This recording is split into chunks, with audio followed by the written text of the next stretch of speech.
Hello everyone, this is probably going to be the longest update you've had in a long time. Again, I'm just filming off my phone. I haven't set up any of my equipment, any of my lighting. That stuff won't be back until I am back doing YouTube properly. Um, there's a lot of ups and downs in this, and there's a hell of a lot of talking. It's not going to be for everyone. But I popped out a little post asking you guys in my community tab if you wanted an update. And you guys know my updates are just me sat here yapping, right? And I had a good amount of people come back to me on that. So some commented on that community post. I had quite a good number of private messages too. It was really nice that you guys wanted to know what was going on, even though it wouldn't necessarily be me coming back and showing all the animals and stuff. So here we are, and there is, like I said, a lot to discuss. So I thought I'd start off with like two or three of my most frequently asked questions I've had since I have been away. You will have to bear with me. It's very early in the morning here, but this is my only gap at the moment. Danielle's in college, boys in school. My mum has my little girl for a couple of hours this morning. So this is my only chance to tidy the house and kind of get this done in quiet, because my house is horrendously noisy now that my kids are not so dinky. The littlest ones are 5 and 2, coming on to be this year 3 and 6. So you can imagine the chaos, and this is a really tiny flat, guys, so you can imagine the chaos that goes on every day now. I thought it was loud when she was a screaming crying baby, but it is nothing in comparison. And there's my eldest, of course, who's going to be 15 this year, and she causes me absolutely no bother whatsoever. One golden child, 2 little rat bags. So anyway, let's go on to these questions, because this video is going to be long.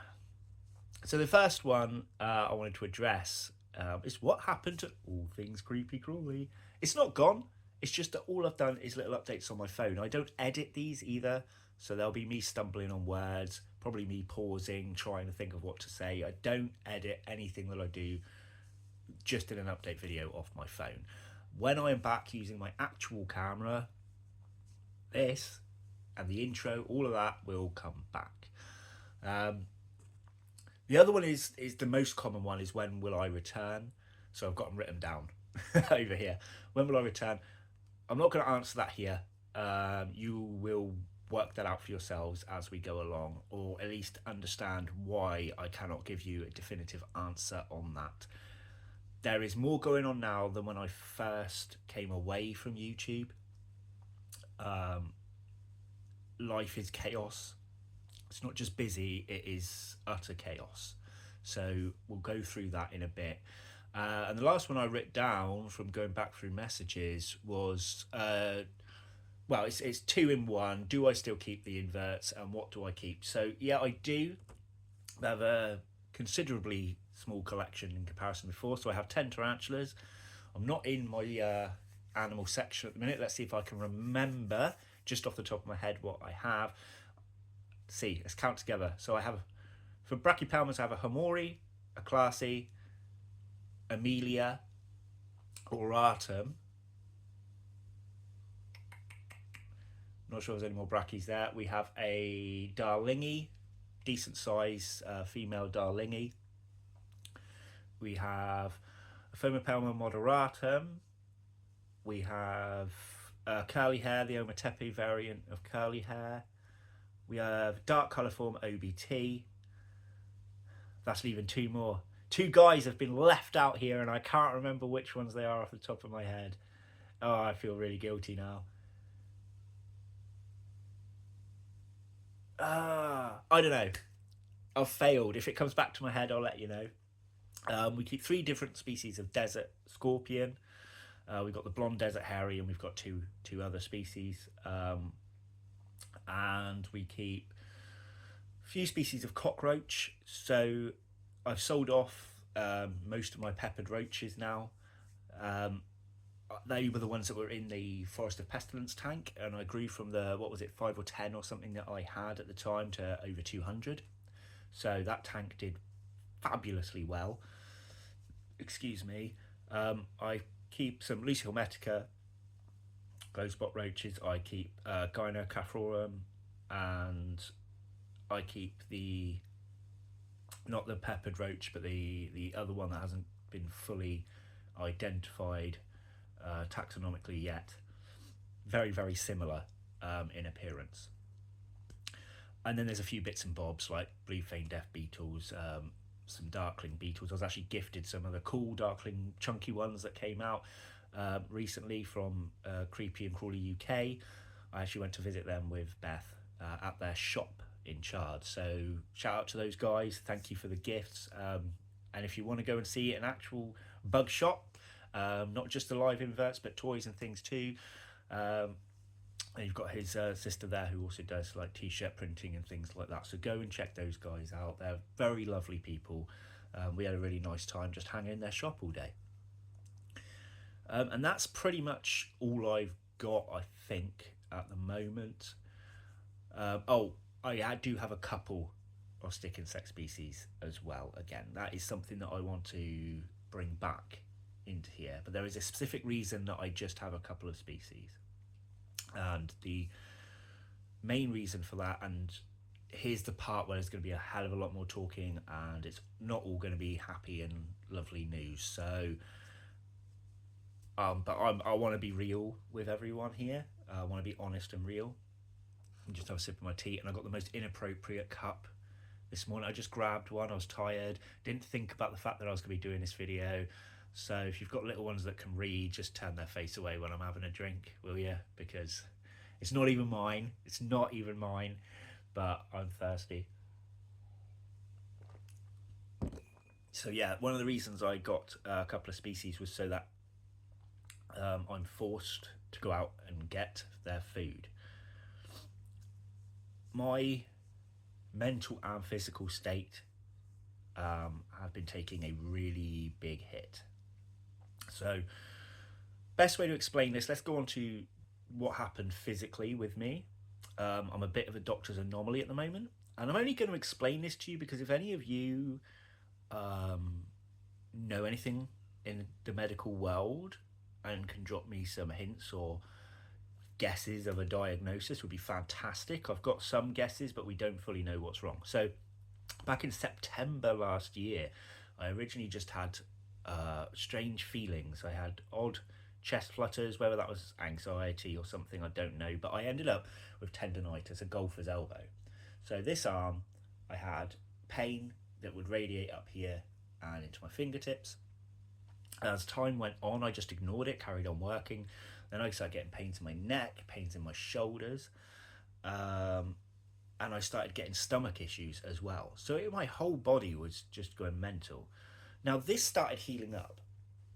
That started healing up. My stomach started getting really bad, to the point where it felt like something was bursting out the right side of my stomach, just under the right ribs, which with a lot of research says gallbladder. I fought with the doctors for months. So much so, this is how difficult it is. I only had my scan, my abdomen scan, which was for an ultrasound, last week.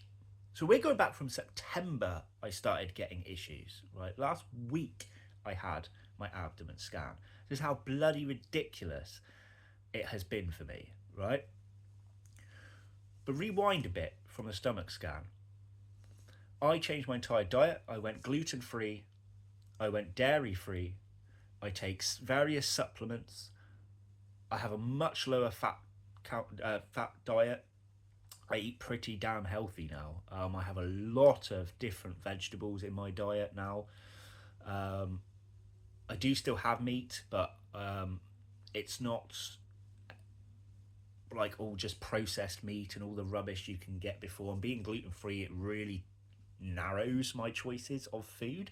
So there are a lot of still unhealthy gluten-free stuff, but it's taken the urge now away to just pick up some of these like terrible for you quick snacks and things like that. So my diet is pretty damn good and has been for months now.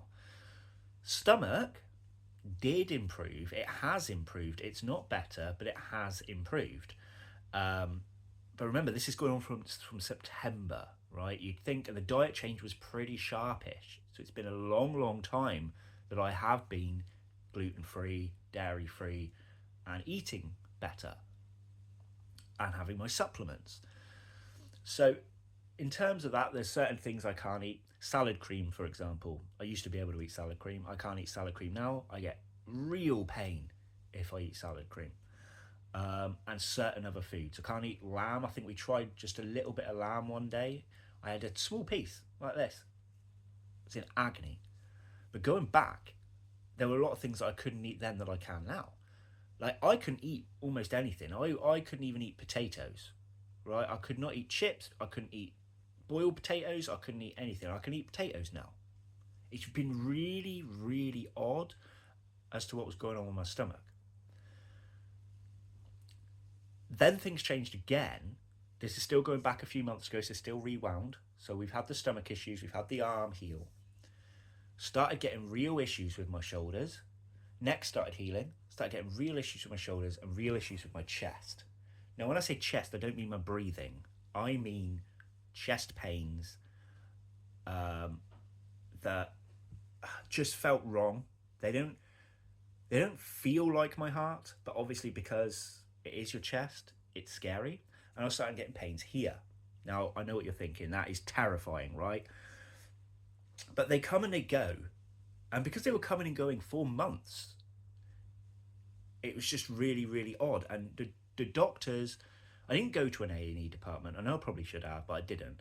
But my actual doctors just put me in for physio. I've seen 4 different doctors. None of them said, let's put you in for a chest scan or check your heart or anything. They did my blood pressure. They did do my bloods. Right, I've had bloods taken 3 times.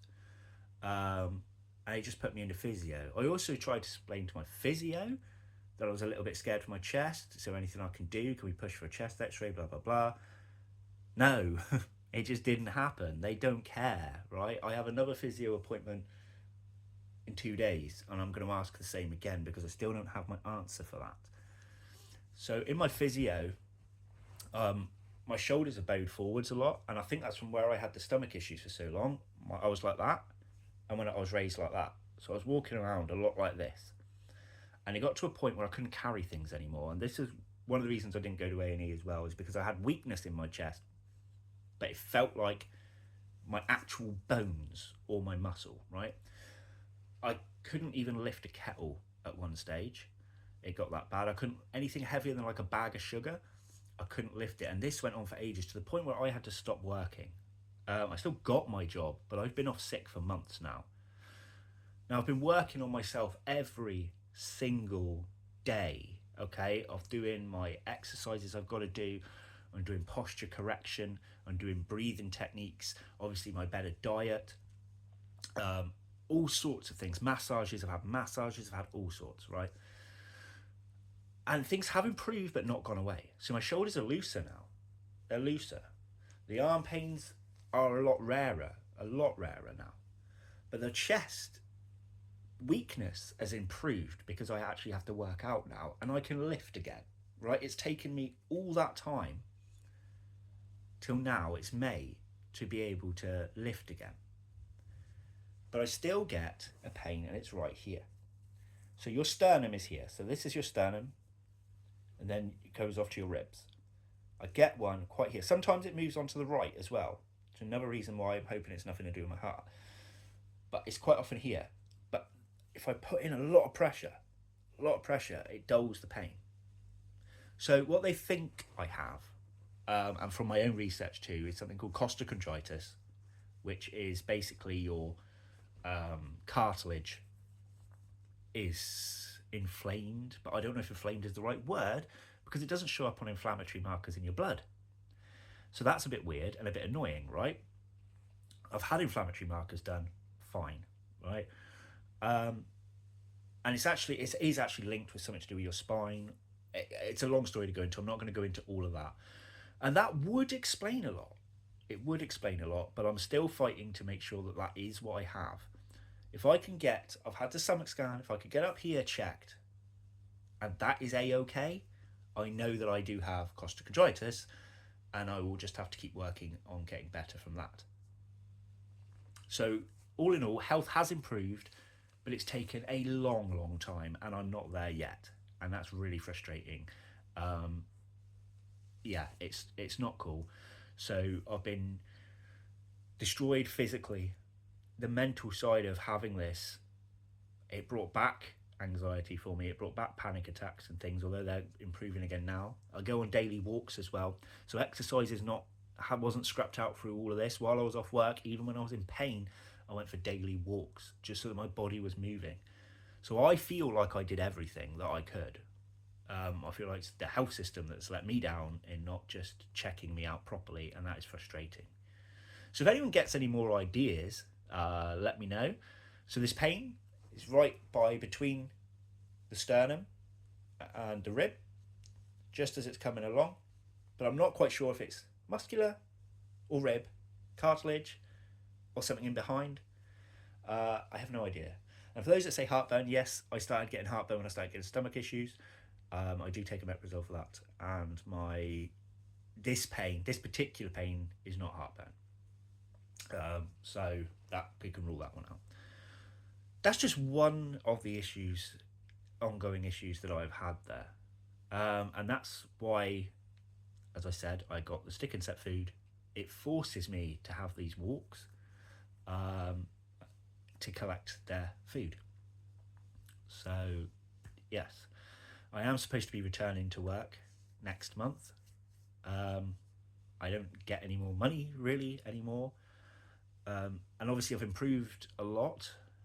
Whether I've improved enough to work, I don't know. The thought of it terrifies me, if I'm honest with you. I'd love to go back to work, but I'm scared I'm going to do something, because my job's quite active, that's going to set me back again for months. It absolutely terrifies me.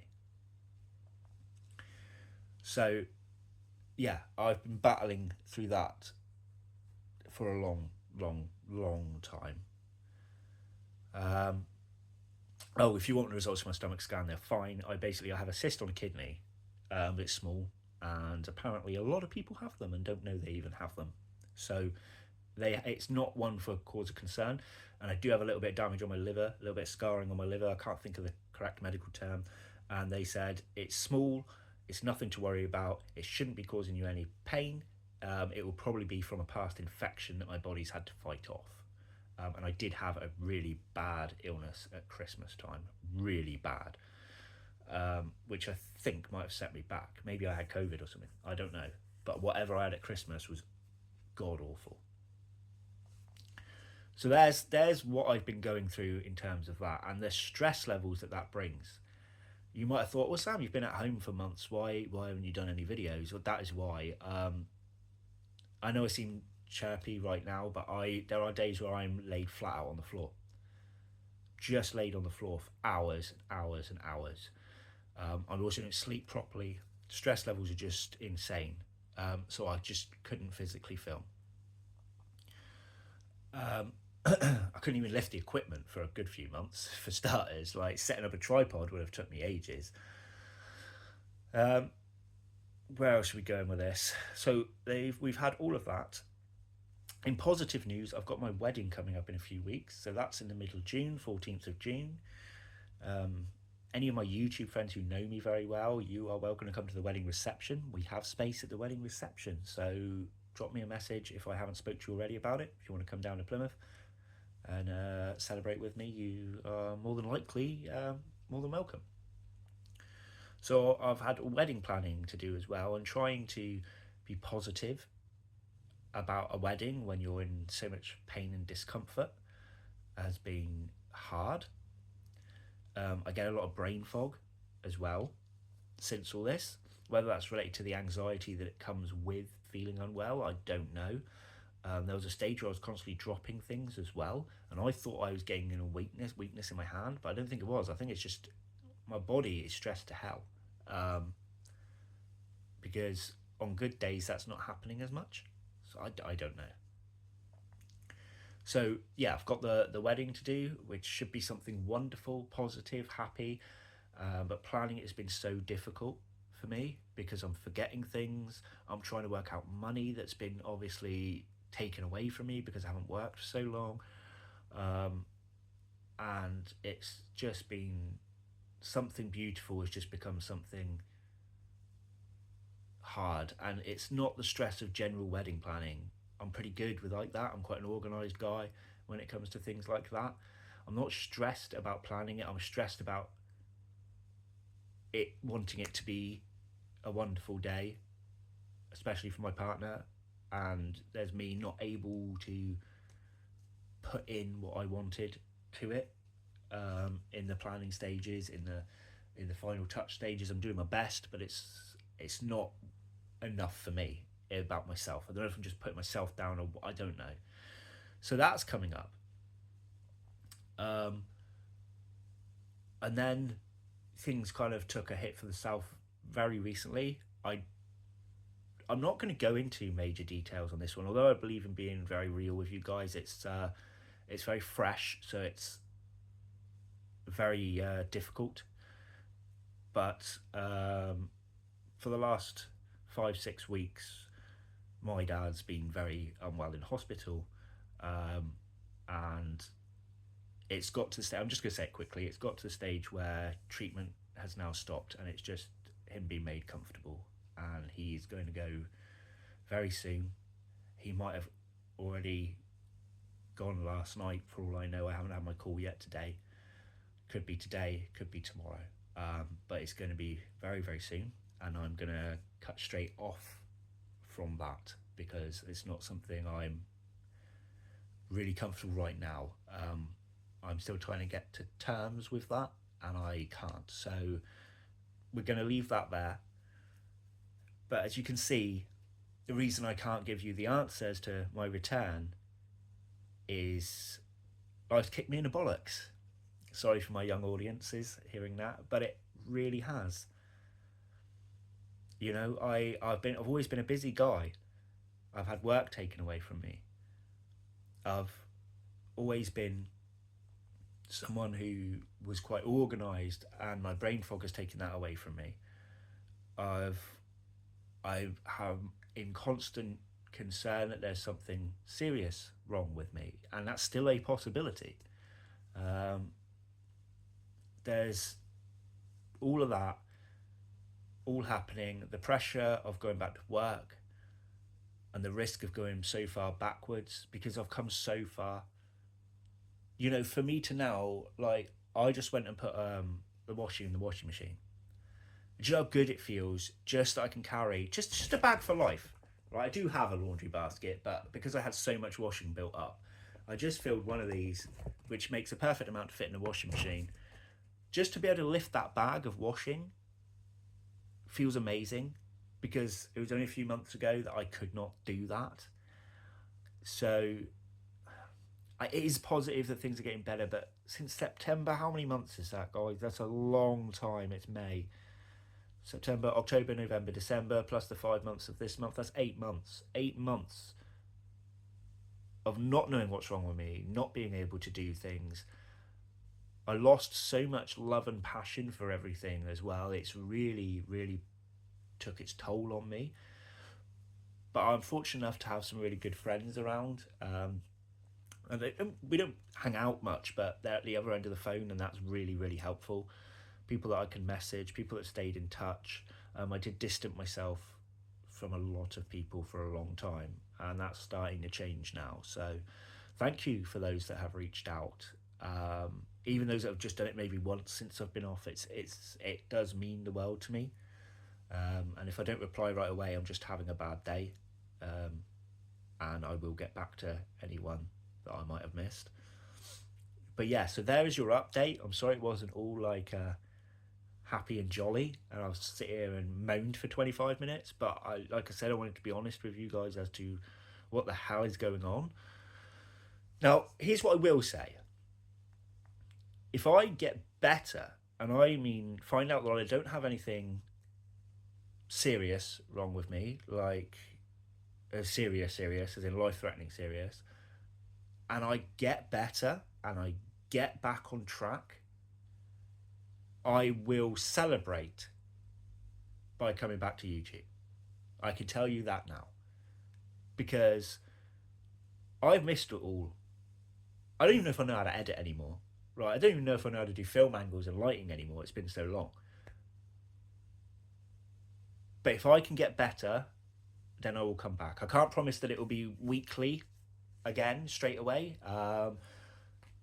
You know, my little girl still got another 2 years, 2 years. I can't remember till she starts school, and that will be the aiming point for being regular.